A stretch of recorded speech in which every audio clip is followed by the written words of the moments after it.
Hey, here we go. Cool, let's do it. All right, welcome to Groundwork Radio episode 2. My name is Chester Chambers, the founder of Cornrow, and I'm here with Antonio Manega. I'm the founder of Kanto Kitchen, among other things. So, how you doing, Antonio? Doing very well. It's a nice morning. It's nice to be with you Yes, and be in your place. And yeah, I'm ready. indeed. Yeah, it's about 7 o'clock over here in Houston, Texas. We're enjoying cool weather, I guess, right now as hurricanes potentially approach. So I didn't know about that. Really? there's a couple that Okay, might okay. hit us in the next couple of weeks, but All right. for now we're just gonna enjoy the cool weather, Yes, right? it's a sweater time for us. Yeah, exactly. It's down to 80, so it's sweater time. Yeah. Um, So what do you do? Is that a fair question? What do you do? yes. Well, of course, I'm here with you, so we're gonna talk about cooking and food and ingredients. But I run a small kitchen. It's a plant-based cuisine. It started with my ex-business partner as an Ayurvedic cuisine. I still take care of some of the Ayurvedic recipe. I participate at the local farmers market. I sell food at coffee shops and at this location, Central City Co-op, great group of people. Events. I take care of a few families on every week for private chef and meal preparation. Yep. And then on the other side, my where I started my career is as a graphic designer. I still do that, and I enjoy doing it. So I'm sharing time for both Yeah. of my passions. Right. Right.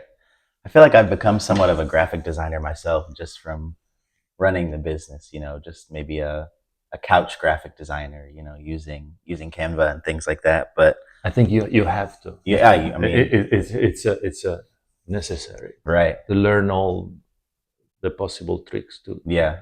to advance the business Right. until there is enough cash Yeah. to pay somebody to do it for you. That stuff is expensive. It is. Yeah, it It costs is. a lot of money to get good graphics and designs. Right. Sometimes I say I'll just do it myself. Most of the time. That's why I'm not doing it anymore. Yeah. For the business. Right. I have a very little social media presence. Right. And every other week I think about increasing it, and I don't. Yeah. And I always appreciate your posts, very well crafted, and Thank the you. story behind it. So it's very inspiring. Yeah. Yeah, the copy's important too, Right. But as I get more into design and I guess even going into the tasting menu and things like that, I feel like more of a designer just in general is Right. like just a general term for what I do, because we're always curating some sort of experience. Right. Um, trying to get our point across. And when it comes to food, when you do a lot of development, you start from scratch. At least the way my brain works is I start with how I want the plate to look, Right. color wise, and then see how the flavors are going to fill in. Right. Is that kind of how you think about developing new recipes, or what is that process for you? Yes, I think we share the same kind of vision and philosophy. At the beginning of this adventure with the food, I was following recipes and looking at what the classic presentation was. Mm-hmm. So I did venture into the creative aspect of presenting the food. And now what's important for me is to offer good food. And it's interesting because in one new recipe that I started preparing maybe 4 or 5 weeks ago, the final product is excellent, is delicious, is nutritional, and You're talking about the black rice? the black rice. Mm-hmm. But one of the person that works for me said, "Can we curse?" Okay, Yeah, sure. Okay. I said, I don't put the like the child filter Okay, on no. YouTube or anything. Yeah. So it is just light cursing. But he said, "Antonio, this is delicious, but it looks like crap." Yeah. And I said, "Yes, it does look like crap." Yeah. And so then I started dressing it a little bit for sales and the market, and it looked a little bit better. But then I said, "See, I'm lying to myself and to the customers by adding some microgreens, some edible flowers, and I understand the value of presenting the food, because that's an integral part of the dining experience. But at the end, it's important for me to know that my customers and the people that eat my food rather really enjoy what they have, and they just feel better. Right. And so far, the majority of the customers understand that point. And then, of course, for events, and we have worked together in events, then it's important to give the visual experience, because we're all visual beings, and we have eyes to appreciate. So yes, I tend to just give the food the way it is and focus on the quality of the food and how it's going to taste. Yeah. If that can answer the question. Yeah, it's great. Yeah, I feel like the farmers market experience is so interesting, because you get so much unfiltered feedback on your offering, whether it's just, someone like coming and purchasing and telling you, hey, I enjoyed this, or, this was unexpected. Or it can be the other side, where someone comes up and they turn their nose at something, or they say, oh, this isn't something that I enjoy or that I even want to try, so it's just like one of those entrepreneur things where you have to figure out, when am I going to put my head down, or when am I going to, accept this feedback and work with it. Right. So. Yeah, and it's important also for our ego. Talking about the farmers market in particular, I have one customer, Mr. Eric. I guess I can tell the name, and he's been so unfiltered with me, and now we are in a way friends. Right. And so I think he had tried all my recipes, and every week he gives me a review of what he likes and what he doesn't like, and it's been so important. Right. Because now I know what he likes, and so now he buys what is important for him and what is nutritional for him and what not. And then another customer this past Saturday said, you know what, I like the black rice, but this time you added too much cumin. And I'm like, wow, that's interesting, because I just was the recipe the same amount. Right. And then I went back to my notes, and so what happened is I added an extra cup of this rice. Okay. And instead of so anyway, I just prepared the condiment with the cumin, and I think I added some extra cumin. Yeah. And I was like, wow. So these people, these customers, these friends at this point are really paying attention. Right. It's not just buy a bag of chips because you know that. So on one side is like, wow, I made a mistake. But then on the other side is like, wow, I have people that are actually paying attention, and they know their food. Yeah. And so for me, that was a very beautiful moment to know that I have that level of interaction with the customer. And they're free to tell me, instead of just walk by next time and not stop and not buying anything. They're like, you know what? Your food is still good. This time I noticed a little bit more of this spice or this other herb. Right. So that was very fulfilling. It gives me the energy to do better and pay more attention. And it's a joy to serve these people. And, these customers, friends, and I don't want to diminish who they are, but absolutely, there's a lot of people that want to see you win it at that market, and they appreciate the fact that we cook from scratch. Nothing is coming from any refrigerator somewhere in Iowa or whatever, and they do have an idea of how much time is involved, because also these individuals are small business owners or have had experience as a small business owners. So it is a lot of work, but it's at the same time a big reward to have this interaction. Right. Yeah, so I started at Urban Harvest about 3 years ago. So it must have been July or June 2021. So right in the middle of the summer, I was under the Bloom Foods brand at that time. We were serving veggie burgers starting at 8 a.m. I remember. Hot burgers. And man, our food has evolved so much since then. I mean, we've tried something new almost every single week in these past 3 years, give or take.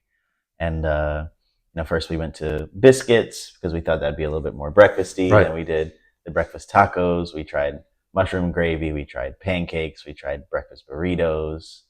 I mean, we tried to do drinks. We tried to do desserts, pastries. I mean, you name it. Like we just iterated through everything based on someone saying, "Oh, I want this," or "The market doesn't have this," and we stuck with vegan for quite a while. From having the tent to the food truck, um, leaving, coming back with the food truck. Doing the sandwiches and all different kind of stuff. We stuck with vegan for a long time, Right. until this year, in February when we came back. Started slowly sneaking some animal products in with the honey and then the eggs, and then more recently we've been doing chicken and Right. some red meat. So what's your take on veganism in Houston and the plant-based, running a business completely plant-based? Well, it's quite interesting from the point of view of ease of cleaning the kitchen afterward is great. It's great. It is great. You're right. Yeah. You don't have to just spend an extra hour scraping off grease and on the walls or whatever. But from the point of view of our individual lives, so I grew up, of course, eating meat and fish and chicken and whatnot and cheese and so everything is good until you reach a certain age. And I'm speaking for myself, not for the general broad public. So I was always in shape, always played sports, and food in my house was always amazing. I'm, of course, I'm Italian. You can detect it from my accent, I guess, but you know that.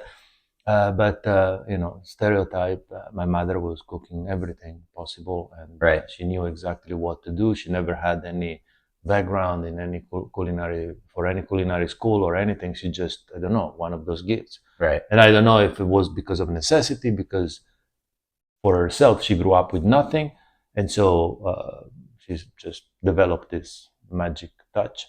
And again, stereotype. I learned from her. In my family, even my dad was cooking.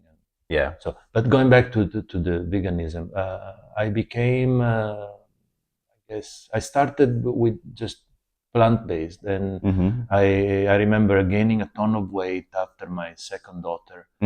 I moved to the States, so again, I'm not pointing fingers, but my life became comfortable. Right.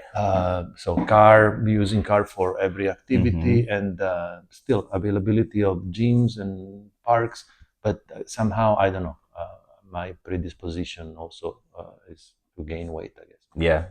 So to a point where I reached an unhealthy weight, and then influences your way of thinking and your energy, your relationship with your spouse and ex-spouse at this point. And your energy. Yeah. So I started reading a little bit, and I slowly started eliminating animal protein. Nothing against animal protein. I have nothing against people that eat meat, and it's delicious. I remember the taste. It's good. Right. But for me, in that particular moment, was critical to explore that possibility. So I started removing chicken and red meat. Fish was the last one to go, along with turkey, and I would literally prepare my meatballs of whatever protein I had left. I remember turkey meatballs with veggies, and then I said, okay, let's remove all of it and just go pure plant-based. Well, that was like, whoa. I started losing weight. I was more energized, happy. Yeah. And I know happiness is a broad term, but so my relationship with my ex-spouse changed completely. Family activities were a pleasure, and I started doing sports again. So I lost a ton of weight. I was literally racing, trail running races and I was in my 40s. Yeah. And I was in the best shape of my life. Right. And so I stayed with it. Now I still follow a plant-based diet. I do include some cheese here and there when I go to friends that have fancy cheese. So I eat cheese. I drink my little cortado with regular wholemeal.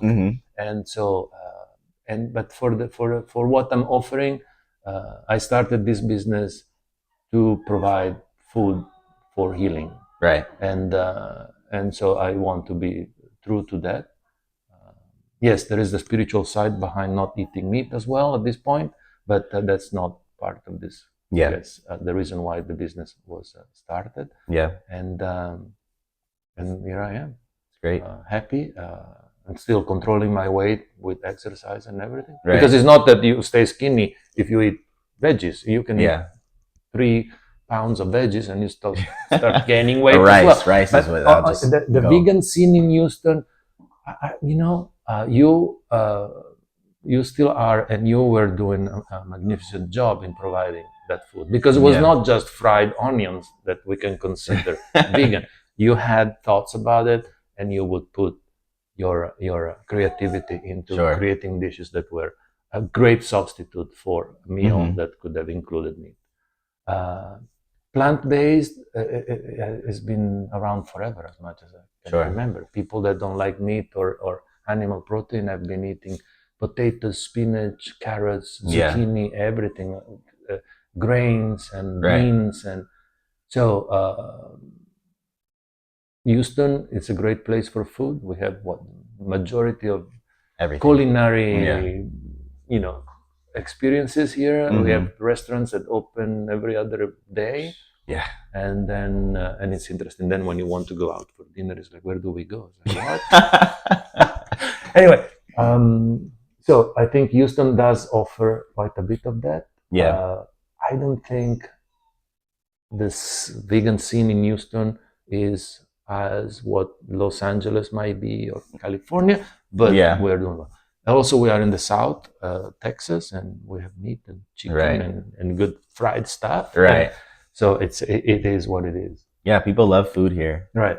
And there's so many different ways you can think about, how do I love food? Like, is it, do I respect food, so I want to, be very mindful when I consume it, or is it like I want to get the absolute most pleasure that I can out of food? And people, depending on the day or the occasion or what have you, people will do both, right? But I think I started to think about that a little bit as I rebranded my business from Bloom to Cornrow. Just, there's some people out there, maybe it's just because we're in Houston and it's the experience that I saw, over a couple of years running the vegan, but some people will just straight up say, I won't eat vegan food. Right. And it wasn't introducing meat that made people, appreciate my business or my food more. It was just removing the word vegan or plant-based from my sign. That was all it took, Right. My most popular dish now is my plantain and black bean taco at the farmer's market, and people don't even ask if it's vegan or not. Yeah, there is sorry if you ask. No, sure. There is a certain stigma about the veganism, because it went from, somebody had to classify it, and so that is why it was named vegan. But then it became almost a crusade, right?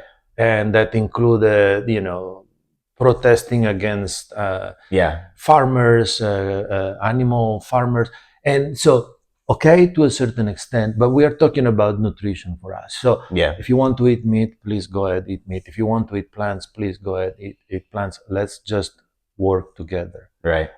Because at the end of the day, food is giving us what?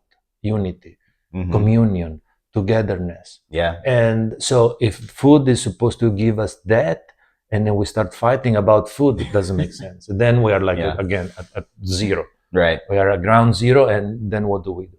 Yeah. So I always thought that the idea of extreme veganism was wrong for everybody.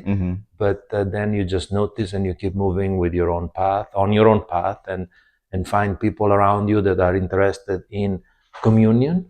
And it doesn't matter if they eat a steak or not. Yeah. Then the repercussions are what they are. We all have different ideas and opinions. And so I can do what I want to do, and you can do what you want to do. Let's sit down and have a meal. Let's have a meal. And that is, to me, the most important. Right.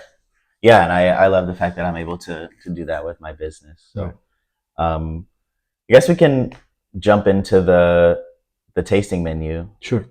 that I did last Saturday, Please. 2 Saturdays from now. You helped out. I guess you offered. I asked you to help, and you said yes. So, Well, yeah, I was gonna. At one point, I say, "Hey, I'm here."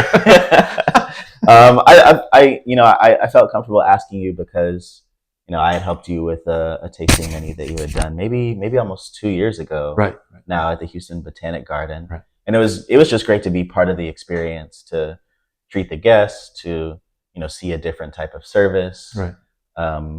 So you returned that favor for me, which I'm very thankful for. But, yeah, no, absolutely. One thing that I want to continue to try to do is to allow anyone to dine at my table.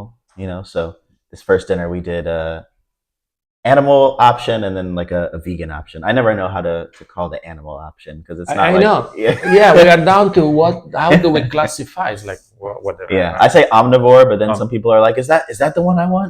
Is that the one with meat?" Yes, omnivore means you eat plants and animals, I guess is the scientific term, right? So, but we had the omnivorous menu, the vegan menu, and the way that I'll do it is I'll put choices for omnivore, vegan, vegetarian, and if we have one or two vegans, then the plant-based option just becomes completely vegan. Right. If not, then we'll keep it vegetarian with some butter or egg or something, which makes it a little easier to cook things sometimes.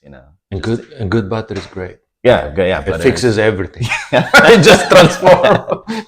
Yeah. I hadn't cooked with butter for a long time. I was vegan. I went to not vegan, but I even just wouldn't use butter. I would just use good olive oil. Right. And then one time I ran out of oil, and I said, "Oh well, I have this butter. I was baking with it or something like that." And I put it in the pan, and I was like, "Whoa, this is really good." Yeah, I forgot because that's how I used to cook everything, all my veggies and all of that. No, I know. A little parenthesis. One of the recipes that I like most, and I like to make it and eat it, is a risotto or risotto. and so of course I grew up having risotto with butter, and then here I started making it with olive oil, and it's great still. Depending on the strength of the olive oil, you get different results. But then lately, that's my non-vegan option, to have a great stick of butter in the fridge, and I can make my risotto feeling excited about it, and forget about the butter. And so I think there are ingredients that cannot be substituted, or they can, but at the end of the day, a good stick of butter is a good stick of butter. Can't beat it. It cannot be. Yeah. So and you're competing with every chef in Houston that uses it liberally, right? Right. So. And so anyway, little parenthesis, I'm excited about good butter. Yeah. I love that. We've had this conversation in the past. I'm glad it came up today. But yeah, I guess just to recap the dinner. Yes, please. I interrupted your. Yeah. No. So we advertised it as 5 courses, and we ended up serving 6. So I wanted to kind of have a welcome bite for folks when they came into the door. And that's kind of where the learning began for me. Right. We got there at 4:30 with plans to serve dinner at 6:45, and there was still a lot of prep to do. So I started Brent on the fryer for the first dish at maybe about 6. We had a mishap with the fryer, with getting our inflatita to puff up, and everyone was sat down by the time they got their first course. And you were brilliant in resolving the issue. We resolved it. We took. I mean, at the end of the day, all you can do is I mean, you can't panic, right? Because the corn's not puffing up or whatever. Right. It has to come out right. You can't serve it otherwise, right? So we held on, and that ended up being a lot of people's favorite course. Oh my goodness, yeah. So people really love the simple flavors on that one. So for that one, we did a blue corn puff, a little bit of fresh tamarind, with a black bean puree, and then some vegan cheddar on top. And I know you were pretty integral in plating that dish. So. And it was delicious. Yeah, that one came out really good. Even the little messed up corn puffs that turned into little crisps, those are really good. Yeah, too. And I have to say, behind the scenes, I ate all of them. That's why you didn't have any to clean up. It was absolutely delicious. Yeah, that's great. That's great. People don't want to eat in the kitchen, or just on the side during the menu. They want to focus, and I'm like, just Well, taste everything it, was in the corner, saved from action, but I couldn't let it go because food is good. Again, 3 seconds presentation and nutritional value, whatever. I tend to focus on the nutritional value, and everything was super good. So, unbelievable choice of ingredients from your side. Everything was delicious, and we went into the watermelon salad.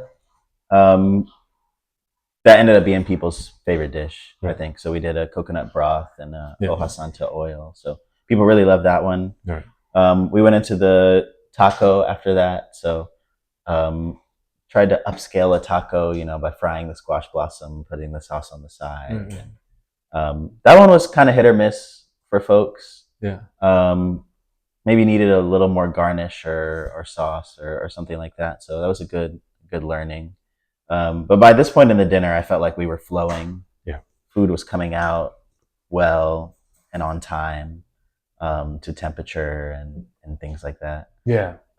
We finished up with an okra with a peanut sauce.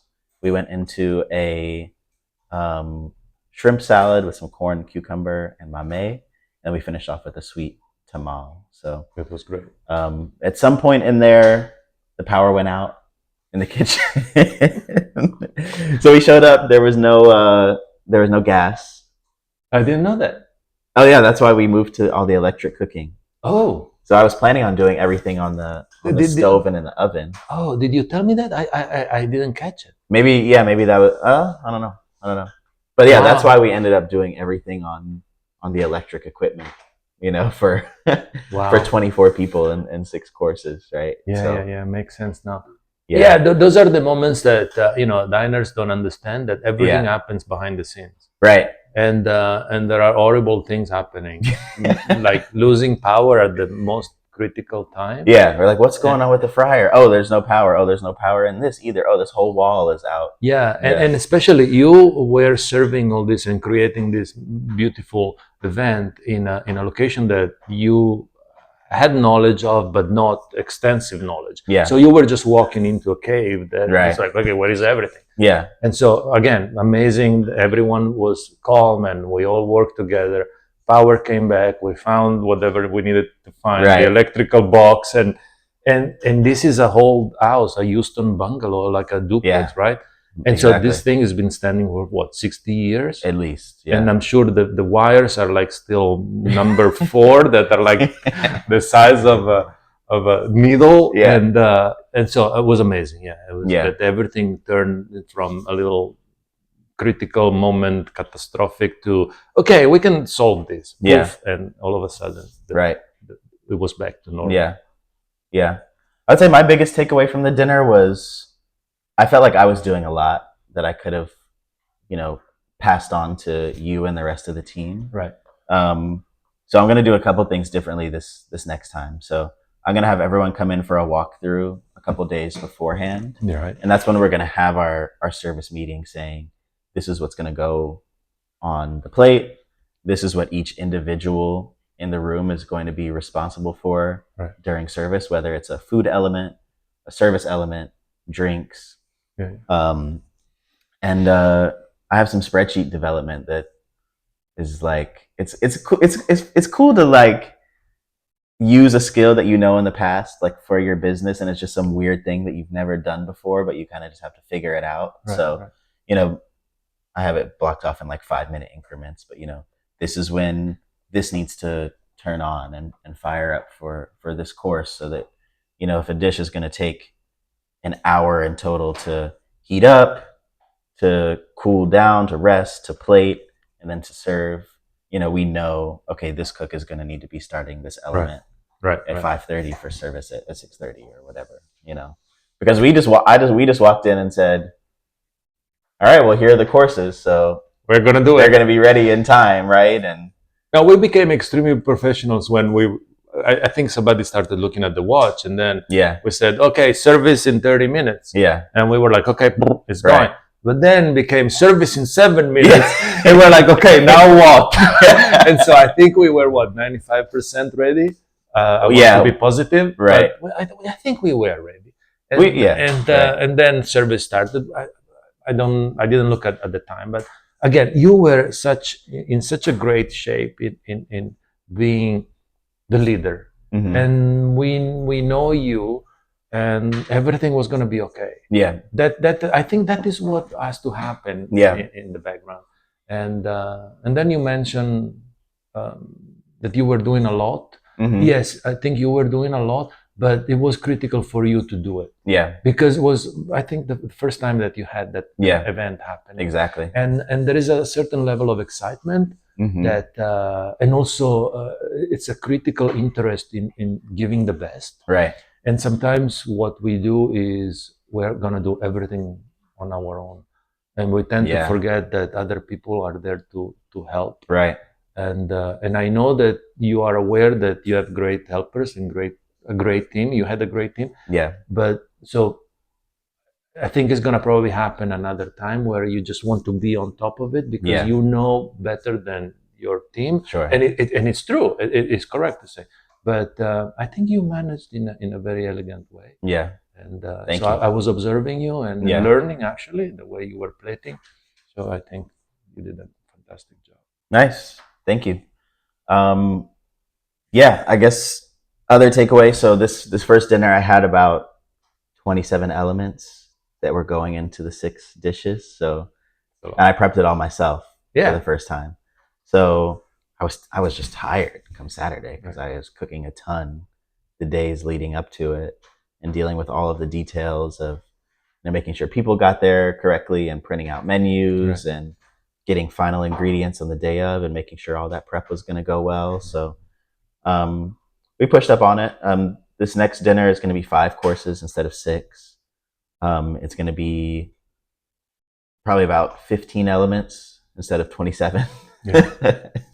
And we're going to have the walkthrough on the Wednesday. We're going to have a couple people in the kitchen prepping with me on Thursday. Okay. So we can, share that load. And then Saturday, we should be more ready.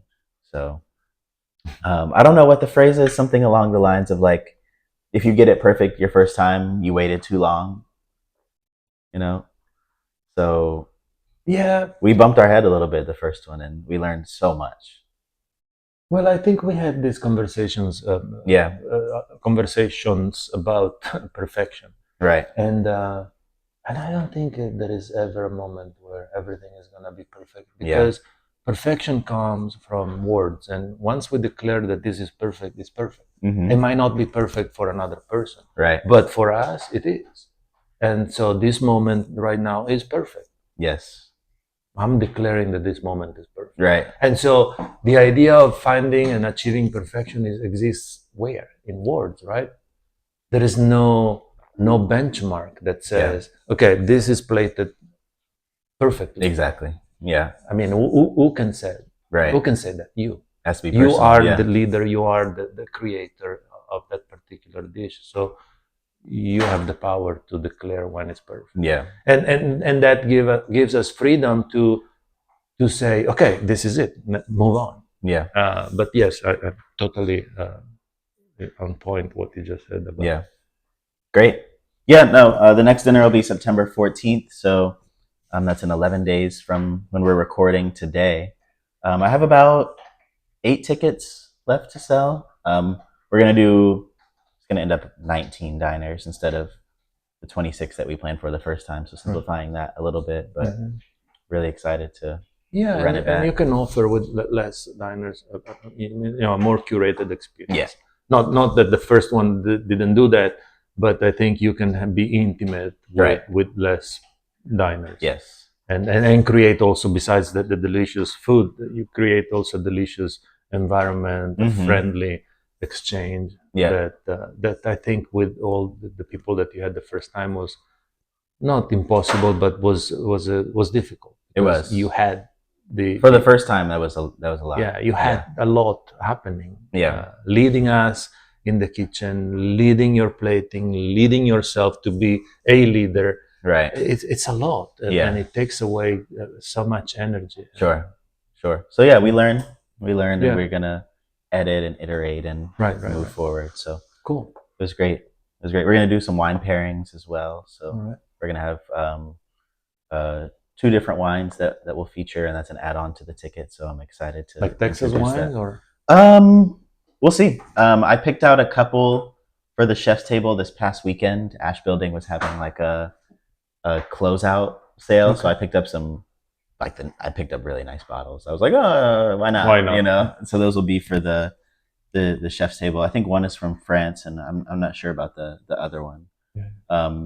But for the chosen family table and then the shared table, we'll have something nice. I'm not sure it'll be Texas, but we'll do like a nice rosé or a Ganache or something, and then a nice red blend. So Okay, cool. yeah. Excellent. Yes. All right, Antonio. So what? To wrap up here, I think we've had a great conversation so far. I've really enjoyed it. How do you think about growing your business, sustaining your business, moving forward? Like, what are your thoughts there? Yes, I'm working on cutting the work hours. Yeah. I'm focusing more on. And we had conversation about focusing more on servicing coffee shops via sweets. I make vegan chocolate zucchini bread, and now there is a gluten-free version that I didn't know that. Finally was created after customers were complaining, say, well, I'm gluten intolerant, and I said, okay. So I was able to achieve more or less the same results. The taste is there. But so to answer your question, I would love to cook less. Yeah. Still be present at the farmers market because that helped the business to reach the point where it is, and expand that side of servicing coffee shops and things. I still want to cook. I still want to do events like you're doing. A year ago, I think my business partner decided to step out. So I'm by myself. We still work together on our private cooking and things. So it's been a little bit challenging. Yes, I want to cook less. I want to create a great experience for dinners and special events. Yeah. And I think I want to keep doing the private chef section and the meal prep. And then I don't know. There is this idea that has been going for a few years of course, for me, designing and giving my contribution for a cookbook, a recipe book with Karuna Didriks, my ex-business partner. So that is going to happen at one point. Nice. I have been working on a tiny booklet for spices, like a tiny booklet, like handmade. So that is what's happening for me. Okay. Yeah. It's great. Yeah. It's really good. Thank you. Nice. We're planning a dinner. Are we still planning it? I think we should. Yeah. Yeah. Yeah, we're looking at December 14th for the date. We were going to work with Brent, who he'll be on here at some point soon.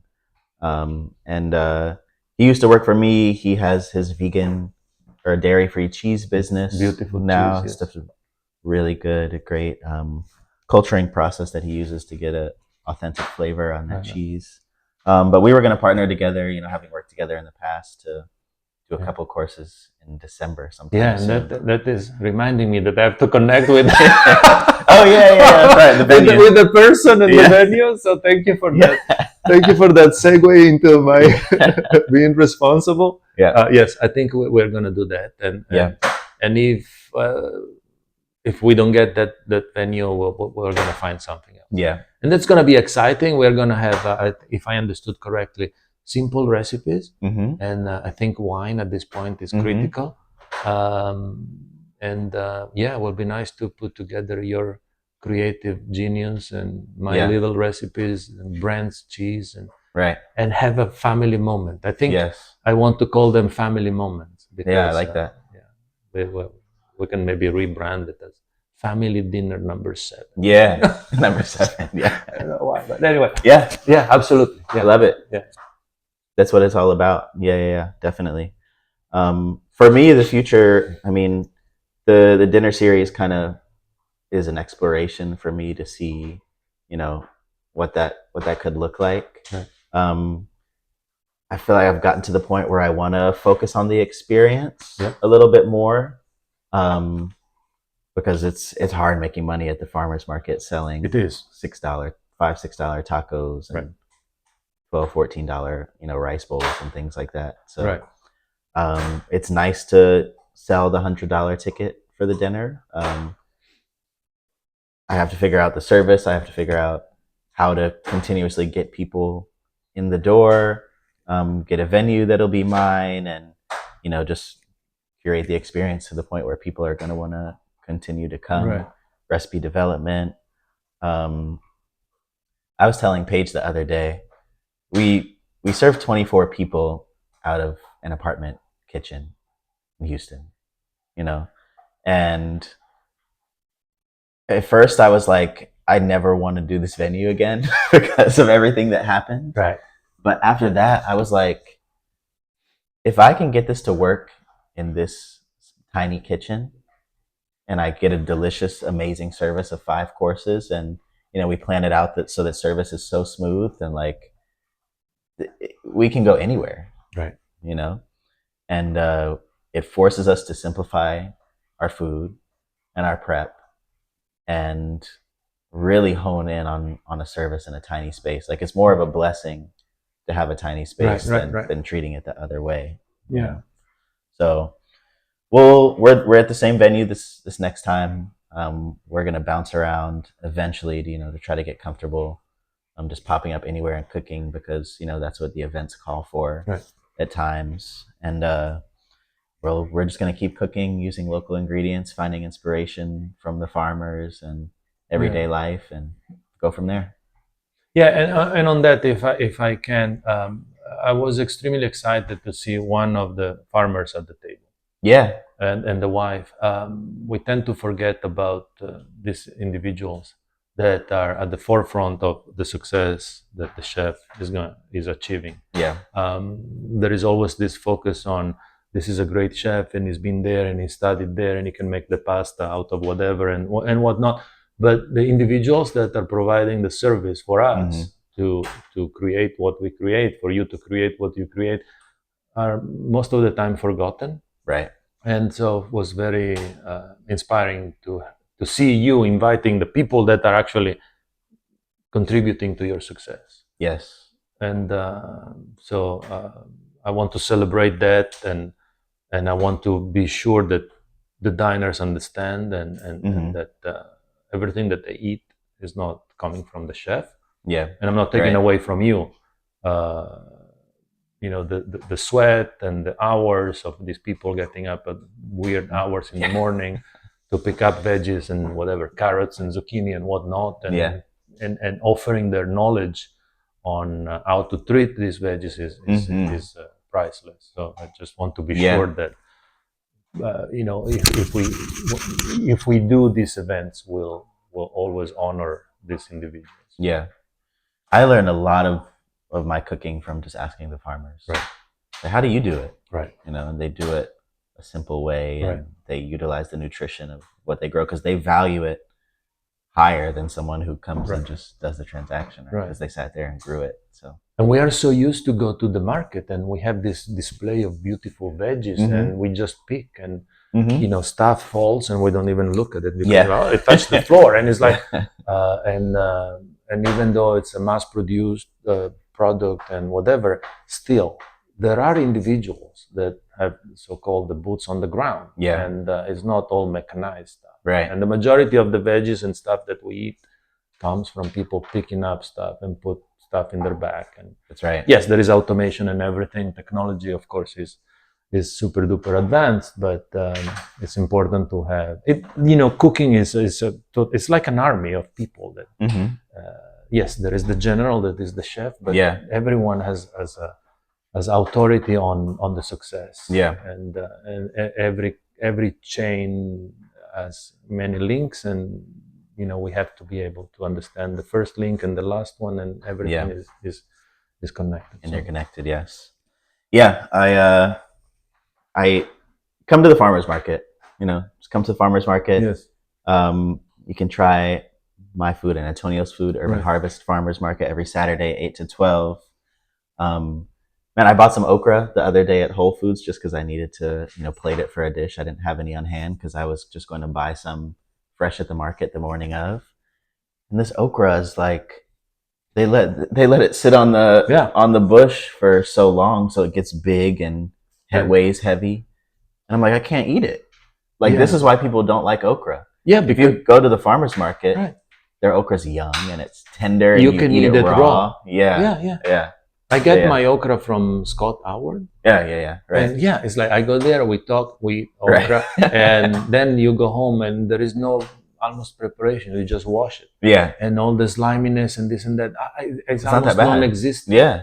And but I do understand. Understand. Yes, unfortunately, we have so much availability of produce. Yeah. But that produce is mediocre. It is to give a compliment. Yeah. And again, not an arrogant statement. I grew up with fresh veggies, and now I'm like, damn it, what happened to that stuff? Right. I mean, sometimes I grow my tomatoes, my zucchinis in my tiny garden, and you can taste the tomato, but it's not possible to harvest 5-6 pounds of tomatoes. Right.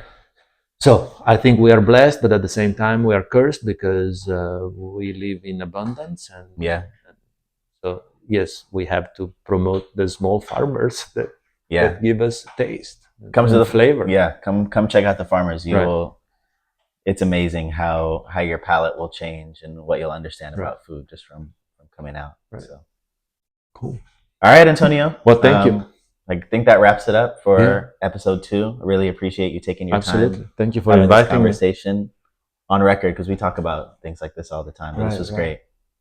Yeah, we didn't offend anyone. Right? if we did, we told the truth. Okay. So. Yes. Yeah. Okay. Cool. Alrighty. That's it. Just appreciate it.